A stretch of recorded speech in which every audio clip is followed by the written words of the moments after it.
पंचवटी नाशिक.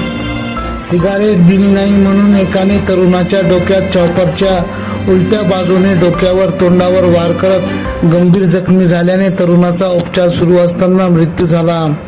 संशयित रोहिदास वामन आहेर वय 26 राहणार नवनाथ नगर पेठ रोड या संशयिताविरोधात पंचवटी पोलीस ठाण्यात खुनाचा गुन्हा दाखल करण्यात आला असून शनिवार दिनांक 18 एप्रिल रोजी रात्री 9:30 वाजता साईबाबा मंदिराजवळ पाटील दवाखान्यामागे नवनाथ नगर येथे हा प्रकार घडला.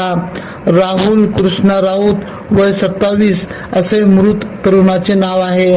याबाबत कृष्णा राऊत यांनी तक्रार दिली की मुलगा कृष्णा आणि त्याचे मित्र टिल्लू अण्णा पवार सुनील गुंजाळ सिगारेट ओढत बसले होते.